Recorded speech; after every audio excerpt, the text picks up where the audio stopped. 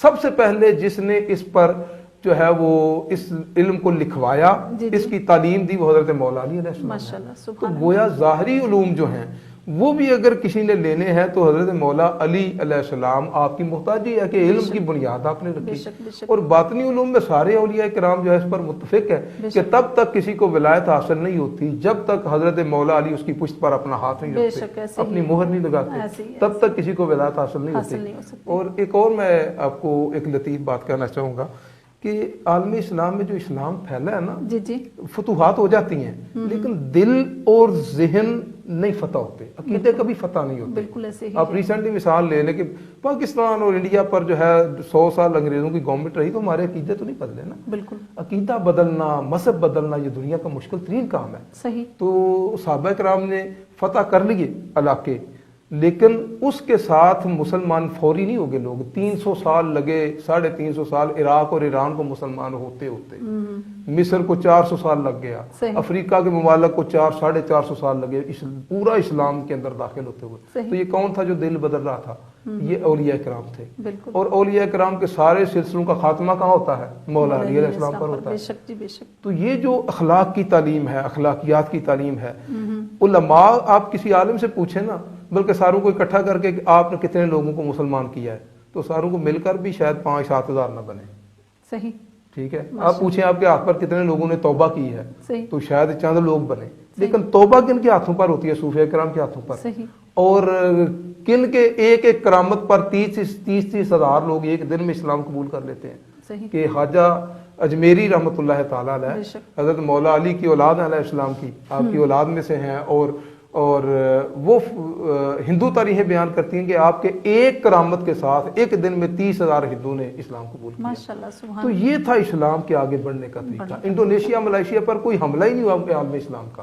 وہاں پر آپ جائیں تو انڈونیشیا میں ولی سانگو پڑھاتے ہیں، 9 اولیاء اللہ جنہوں نے اسلام پھیلایا، اور پورا سب سے بڑا ملک ہے عالم اسلام کا، مسلمان ہو گیا۔ اور یہ سارا کا سارا صوفیاء کرام۔ اور آپ لے لیں جو ہے جی سلسلہ قادریہ، حضرت شاہ عبد القادر جیلانی رحمۃ اللہ تعالیٰ سے چلتا چلتا حضرت امام حسن بصری تک، اور خواجہ حسن بصری آپ حضرت مولا علی علیہ السلام کے گھر میں پلے بڑے اور آپ کے شاگرد اور آپ کے جو ہے غلاموں میں شامل ہیں۔ پھر سلسلہ چشتیہ حضرت خواجہ حسن بصری پر پہنچتا ہے، وہ مولا علی پھر ادھر پہنچ گئے۔ پھر خواجہ چشتیہ سوروردیہ جو ہے، سلسلہ سوروردیہ وہ بھی مولا علی تک پہنچتا ہے۔ سلسلہ نقشبندیہ جو ہے، اس میں جو چوتھے شیخ ہیں وہ حضرت امام جعفر صادق علیہ السلام ہے۔ تو یہ سارے سلسلوں میں فیض حضرت مولا علی کا ہے۔ تو میں تو یہ کہنے میں حق بجانب ہوں کہ نبی اکرم صلی اللہ علیہ وسلم کی ذات اقدس کے بعد اگر عالم اسلام کے سب سے بڑے محسن ہیں تو وہ مولا علی علیہ السلام. بے شک سبحان اللہ ماشاءاللہ سے. اچھا لیلۃ القدر کی رات کے حوالے سے میں بات کروں گی کہ لیلۃ القدر میں عبادات کے حوالے سے اگر پوچھا جائے تو کون سی عبادت زیادہ جو ہیں؟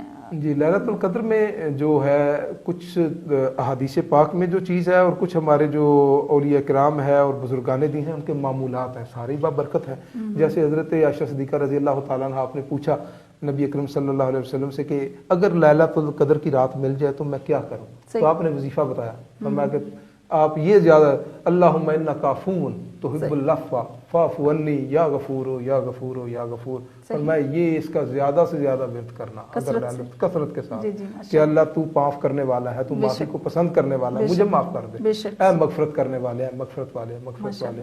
اور پھر آپ نے دیکھا کہ سرکار سجدے میں تھے اور سجدے کے عالم میں آپ بلند آواز سے اور ارد گرد کی آپ کو بالکل خبر نہ تھی کیا، اور آپ اس وقت اللہ کی بارگاہ میں آپ دعا فرما رہے تھے کہ اللہم انی اعوذ بک برضاک من سخطک و معافاتک من عقوبتک، کہ یا الہی میں تیری طرف تیری سختی سے تیری پناہ میں آتا ہوں. ماشاءاللہ. تو یہ جو دعائیں ہیں یہ نہ بھی یاد ہوں تو بندہ اللہ سے معافی مانگتا ہے. باقی جو ہے کہ عبادات کے اندر حضرت نزہۃ المجالس میں ہے، حضرت مولا علی علیہ السلام سے مروی ہے کہ آپ نے ارشاد فرمایا کہ اگر کوئی عشاء کے بعد 7 مرتبہ سورہ قدر کی تلاوت کرے لیلۃ القدر کی رات میں، تو ابھی وہ طاق راتیں ہیں، ہر طاق رات میں کر لینی چاہیے. فرمایا کہ جو بندہ 7 مرتبہ سورہ قدر کی تلاوت کرے گا لیلۃ القدر کی رات میں، اللہ تعالیٰ اس کو قبر کی سختی سے نجات عطا فرمائے، ماشاءاللہ سبحان اس کو معافی عطا فرمائے. سبحان اللہ. اسی طرح نزہۃ المجالس میں ایک اور روایت ہے کہ اگر لیلۃ القدر کی رات میں 4 نفل اس طرح پڑھے جائیں کہ ہر رکعت میں سورہ فاتحہ کے بعد ایک بار سورہ تکاثر اور 3 بار جو ہے سورہ اخلاص یہ پڑھی جائے، تو اس کے یہ جو بندہ نوافل ادا کرے گا اللہ تعالیٰ اس کی موت کو آسان فرما. ماشاءاللہ سبحان. تو جو بندہ چاہے کہ اس کی موت آسان ہو تو وہ اس پر، چونکہ یہ بڑا سب سے شاید زندگی کا اخیر جو ہے سب سے مشکل مرحلہ ہے، تو وہ اس پر کرے. پھر اسی طرح اگر کوئی بندہ چاہے کہ اس کی دعا قبول ہو، تو دعا قبول ہونے کے لیے اس کے لیے جو 4 نوافل اس طرح ادا کرے کہ سورہ فاتحہ کے بعد 3 بار سورہ قدر اور 50 بار سورہ اخلاص. ماشاءاللہ. 50 ایک سلام کے ساتھ کہ درمیان میں اتحیات پورا یوم یقوم الحساب تک پڑھ کر تیسری میں بغیر سلام پھیرے کھڑا ہو جائے اور وہ اس کو پھر سبحانک اللہ سے شروع کرے. یہ اگر 4 پڑھے تو وہ اس کے بعد پھر استغفار کرے 70 مرتبہ، تو جو دعا کرے گا انشاءاللہ اللہ جو حاجت ہوگی اللہ تعالیٰ وہ پوری فرمائے گا. تو اس طرح اور بھی 2 کر کے جتنے نوافل، چونکہ پوری رات عبادت کی ہے، لیلۃ القدر خیر من الف شہر، یہ کہ یہ جو ہے وہ 1000 مہینوں سے افضل ہے. تو یہ تقریباً جو ہے وہ 83-84 سال بن جاتے ہیں. یعنی 83-84 سالہ عبادت سے بہتر ہے کہ ایک رات اس میں کھڑے ہو کر اللہ کی عبادت کی جائے، تو جتنا ہو سکے 2 نوافل کر کے بندہ ادا کرے. ماشاءاللہ سے صحیح. اچھا لاسٹ میں آپ پروفیسر صاحب ہمیں ایک نعت سنائیے اور اس کے بعد انشاءاللہ ہم اپنے پروگرام کے اختتام کی طرف چلیں گے. جی میں اس میں آپ کو نا پنجابی کی ایک نعت سناتا ہوں، میرا اپنا ہی کلام ہے، اس میں شارٹ کر کے اس میں پھر چونکہ حضرت مولا علی کی، حضرت امام علی مقام کی، حضرت خاتون جنت کی شان پر ایک شعر ہے، میں ان پر پھر سیدھا شفٹ ہو جاؤں گا. ٹھیک ہے. مصطفیٰ دی عطا دا اثر ویکھیا، مصطفیٰ دی عطا دا اثر ویکھیا، ایک حبشی نو رش کے کمر ویکھیا، ایک حبشی نو رش کے کمر ویکھیا، اور جسم کمزور حیدر علی مرتضی، جسم کمزور حیدر علی مرتضی، او دے ہاتھ وچ سی خیبر دا در ویکھیا، او دے ہاتھ وچ سی خیبر دا در ویکھیا، مصطفیٰ دی عطا دا اثر ویکھیا، اور جن نے چوسی زبان نبی مصطفیٰ، جن نے چوسی زبان نبی مصطفیٰ، نیز قرآن پڑھدا او سر ویکھیا، نیز قرآن پڑھدا او سر ویکھیا، مصطفیٰ دی عطا دا اثر ویکھیا، اور زہرائے مصطفیٰ دی سواری چلی، زہرائے مصطفیٰ دی سواری چلی، نیوی نظری میں سارا حشر ویکھیا، نیوی نظری میں سارا حشر ویکھیا، مصطفیٰ دی عطا دا اثر ویکھیا، اور جتھے بیٹھا ہارون محبوب رب، جتھے بیٹھا ہارون محبوب رب، اسی عرشاں تو اچا او کر ویکھیا، اسی عرشاں تو اچا او کر ویکھیا، مصطفیٰ دی عطا دا اثر ویکھیا۔